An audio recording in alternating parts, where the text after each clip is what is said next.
Okay, just the topic I thought today just is about, I suppose, one of the prayers for me that has been quite transformative in terms of the way I view God and Jesus, okay, is called the Novena of Surrender. The Novena of Surrender is just a simple novena. Novena means 9, okay, and it's a novena people say for 9 days, and what a lot of these novenas are in the Catholic Church, you do it to some saint or something like that, and you ask for the intercession of the saint to pray for you. And generally these novenas achieve for those who are, one, who have faith, and two, who obviously live a holy life. You can't be living in sin and expect these things to be working for you, and, you know, fair is fair.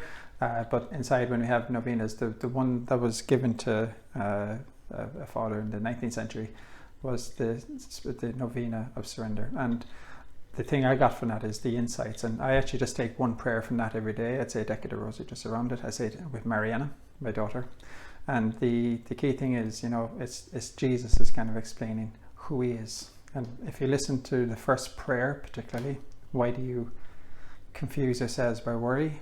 Okay, why get worried at all? I mean, think about that. Leave the care of your affairs to me, let everything be peaceful. Who can promise you that today? And he says, then I say it in truth, that every act of complete blind surrender to me, true complete blind surrender to me, produces the effect that you desire and resolves all difficult situations. So what it is as we go through life, if you say to Jesus, you know, close your eyes, you look after it, he'll look after it. Now, as I said, the flip side of the coin is you have to have belief, and you also have to be living a good Christian Catholic lifestyle inside there.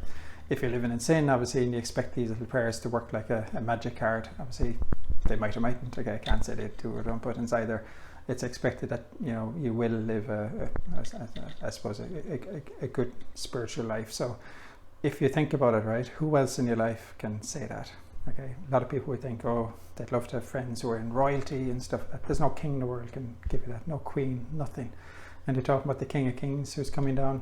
And the one thing you notice in our faith, okay, in the Christian faith, who Jesus is the King of Kings inside there, he's your personal God. No other religion talks to God personally, okay?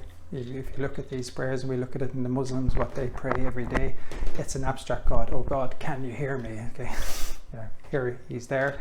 And he said he's with you and he listened to every single prayer. Now, the other side of that is it's not that every prayer will get answered, okay? Sometimes there's reasons why they don't. They might not get answered. And he says you have to keep knocking at the door. If you want something, keep knocking and it will be granted. How about that? Okay, but it can't be asking for a Ferrari, or, you know, maybe you can, but that's not the type of stuff we should be asking for, because it's not something that's for our own good spiritual benefit. But if you think of it, and I've done this lots of times, trust me, when you're in business for yourself, these things happen, you come in, you go, how are we going to get out of this? You say prayer and you say, that's it.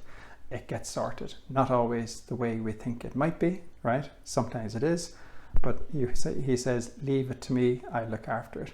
So think of the words of even that first prayer. Why do you confuse yourselves by worry? He said, don't be worried. Leave the care affairs to me. Everything will be peaceful. What more do we want? And that's the one thing that we get out of with the Christianity, the Jesus is peace. It's all about peace and with God, okay? And that's the main thing.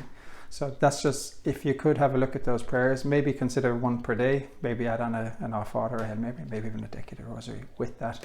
But if you get to understand it, and it's just sometimes with repetition, because our brains, I think, can be a bit thick, that's when it keeps coming in.